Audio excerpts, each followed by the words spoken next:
Hi, everyone. My name's Anthony Ruggiano, and in 1988, I was struggling with addiction, and I went into a treatment center. I set up a helpline number, which is 855-963-2113. That's 855-963-2113. That number, phones will be manned 24 hours a day, 7 days a week. So if you're struggling with addiction, or you know someone that is struggling with addiction, please call that number and let me help.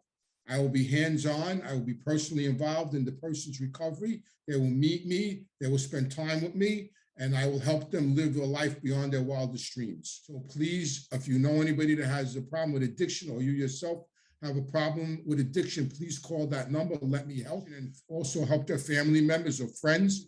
Please call that number, 855-963-2113. That's 855-963-2113. I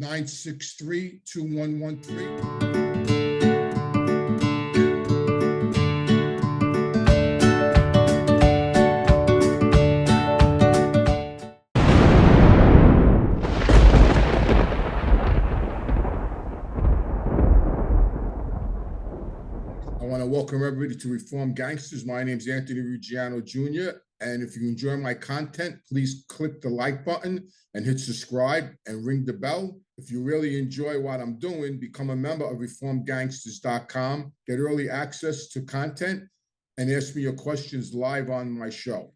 I'm getting to know my viewers. I'm an older fella. I'm not going to give you my age. And I get such a kick out of growing a YouTube channel. Every day I check it and I see new members. It gives me some humility and humbles me that people want to hear my content. It's a great feeling, and I hope everybody's enjoying it. And the #1 state with the most viewers is New York. And #2 is California. #3 is Florida. #4 is Pennsylvania. 5 is New Jersey. And 6 is Texas. I want to thank everybody out there that's watching my content. 12% of my views right now are coming from the UK, which is really amazing. So I want to say hello to everybody across the pond, as they say, and I'm glad you like to hear about the American Mafia, and hopefully sometime soon I'll get over there and we could all meet in person. Okay, so this week's viewer question, which is a good one by Joseph Bennett, is why did John Gotti want Sal Reale gone? Was it possible Tony Lee didn't want Sal dead and let Sal slide? John Gotti wanted Sal dead. They had a feeling he was starting to cooperate because he had some kind of a case out in Long Island. There was some kind of discrepancies, and they were getting like a bit, bad vibes. But my father and Tony Lee didn't think he would do that, but they had to go along with John. They couldn't take any chances. And Tony Lee didn't warn John. What happened was after the hit didn't take place, the FBI actually warned Sal, and that's when Sal left New York and came back to Florida, and then eventually went to Arizona. And actually what happened was Sal actually got arrested after that and went to prison for, I believe, the Hobbs Act. He had big connections with the NYPD, with politicians, and he was like their go-to guy when it came to stuff like that. And so they decided that he had to go. And as you know, from my earlier videos, the hit never took place. They had hit teams in place, but he just got lucky and missed them. And he actually died of old age. But no, Tony Lee didn't want him. Actually, the FBI did. How did my father save Frankie Russo? So that's a good question. I'm surprised you know that. Frankie Russo had a beef with Banky.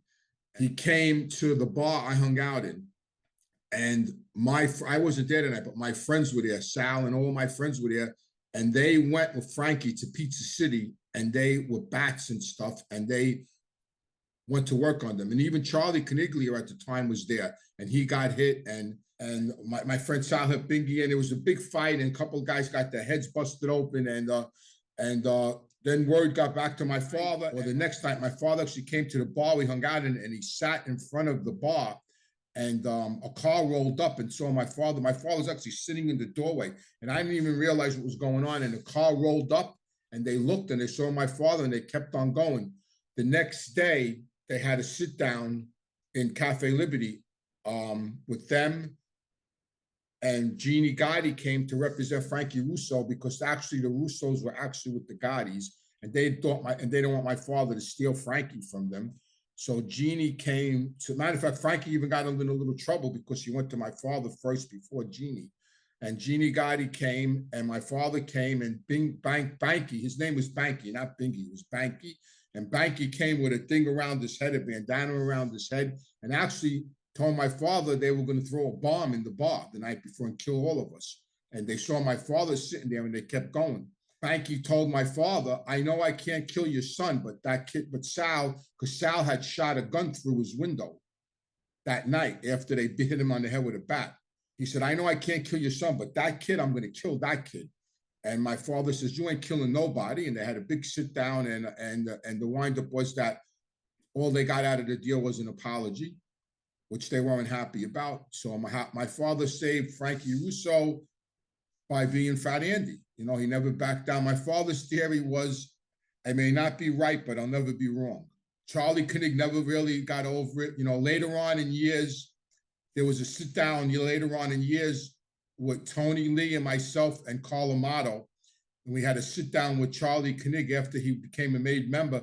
And actually at the sit down, he actually brought it up and made a remark that we're not behind Pizza City anymore. And Tony Lee told him, you can't say that. You don't ever repeat that again. Because he threw a little zinger in, you know, we're not behind Pizza City anymore because they got their asses broke behind Pizza City. When you get made, you have to forget about all that stuff. You can't take advantage of people that aren't straightened out. Banky was from Howard Beach, but Banky had his own crew. He wasn't really around any wise guys. He wasn't really, I don't believe he was even on record with anybody. He was like sort of not a renegade, but like he was a major drug dealer. He actually gunned down when there was a shootout, a shootout on Crosby Boulevard in the 80s where people were murdered, where Anthony Stabile, who was a soldier, a wise guy in the Lucchese family, and a couple of other people were gunned down right on Crosby Boulevard. And Banky and his crew were the ones that gunned them down because they beat his son up. They smacked Banky's son in the face and they beat him up. I think it was over a coke deal because they were big drug deals, like I said. And Banky was no joke, and he ambushed them on Crosby Boulevard. And he actually chased Anthony Stabile down and murdered him in the street. I think a couple of people got murdered that night. And after that, Banky sort of ran away because, you know, he killed a made member of the mob. So Banky sort of disappeared after that. That's all documented. People could look that up. You know, anything I say, if people don't believe me, you know, look it up. You know, go to Google. You know, it's all there. He left. Banky ran away. Not to my knowledge. Banky never got killed. You know, I don't really know who was with Banky, you know, that night. But I know they ambushed them in the car right on Crosby Boulevard, right off the Bell Parkway, right there. And they ambushed them and right in the middle of the Crosby Boulevard. And Anthony Stabile got out of the car and he actually had a gun on him, Anthony, but he never got to pull it out. And he ran and they actually caught Anthony Stabile up the block and shot him dead right in front of somebody's house. Anthony Stabile was actually one of the fellas mentioned in Goodfellas. That was his crew. He was good friends with all of them. Paulie Vario was his captain. Paulie Vario proposed him and he became a main member. And he was executed in 1985. He was only 36 years old. I knew him well. He actually shot one of my friends, actually, and my father, we had a big sit down with him, and my father wanted to kill him. And my father couldn't get permission to kill him. A sit down is when there's two fractions that have something to discuss, some kind of agreement to come to, or a dispute. They have what they call a sit down. It's like a business meeting, really. It's like a business meeting between two fractions. You know, for associates, they need to be represented by a made member. Sometimes there's captains there and soldiers and associates, and sometimes not. I myself attended many sit downs. I was part of a lot of sit downs. Some pertained to me, some didn't. Some I was just involved in, but it's just it's where disputes are settled, where agreements are made, money exchanges hands, businesses are discussed, beefs are settled, people die over sit downs. You know, if you lose, there's losers and winners, you know, but it's just where things get mediated. He shot my friend Bobby in the Polish bar. He came in there because they had an argument. Somebody had something kind of thing with his niece, and he came in there. He had just became a made member. He came in and he had a gun. And he put the gun on the bar and he went, I'm the same old Anthony. Just because I'm made now don't mean, nothing. I'm still the same old Anthony. He went to shoot my friend Mike DeVito, and my friend Bobby jumped up, and and when he shot the gun, he shot my friend Bobby in the stomach. He lived, Bobby, thank God. And he was so crazy that when the ambulance, he waited for the ambulance to come in because nobody said he shot the guy. Nobody gave him up. All my friends were there. Nobody said anything when the cops came, when they called 911. And when the ambulance came, he walked out and he was whispering to my friend Bobby's ear that if you say anything, I'll kill you, I'll chop, all stupid shit. And no, we didn't say nothing because now we wanted to kill him because that was how we were back then. We knew that, we wanted to get him. And my father had big sit downs with Reale, with the underboss, and with Paulie Vario and Chrissy Tick of the Lucchese's. He was the underboss, and big major sit downs we had because, my father's beef was, what if my son, I wasn't there tonight, what if my sons were in the bar? And his response was, I know who your sons are, and I wanted to make sure your sons got hurt. I knew who your sons are. I know Anthony and I knew Albert, which he did, and they just gave him a pass, and my father got really upset over it. But my father wanted to kill him. My father was upset that he couldn't get permission to kill him. But, he was vicious. Him and Tommy DeSimone were, they were all getting high together. They were freebasing cocaine together. They killed a lot of coke dealers. They were robbing a lot of coke dealers.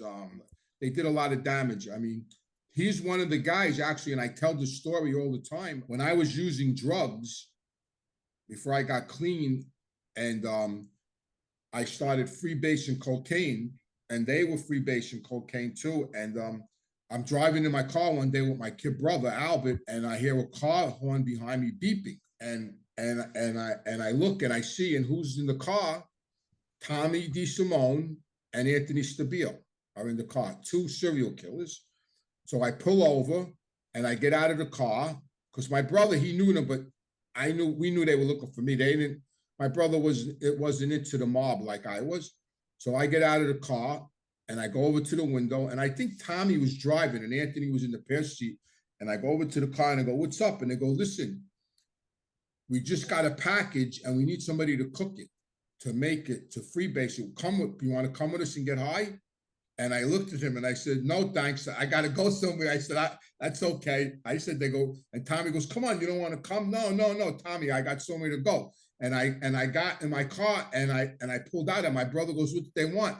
And I told my brother they wanted me to go with them and freebase and get high with them. And my brother goes, "And you said no?" I said, "I'm not going to go with them. They'll catch a delusion. They'll kill me. They'll think if Daddy ever found out that I was getting high with these two guys, he's going to want to kill them. They'll catch a delusion and say, 'Oh my God, if that Andy finds out, we got to get rid of this kid. What if the Andy finds out?'" Yeah, I mean, that's how crazy they were. That's how they were dangerous. They were dangerous. And, and listen, and that's a good life lesson for the kids out there with the mob. We laugh. It's not funny because people lost their lives.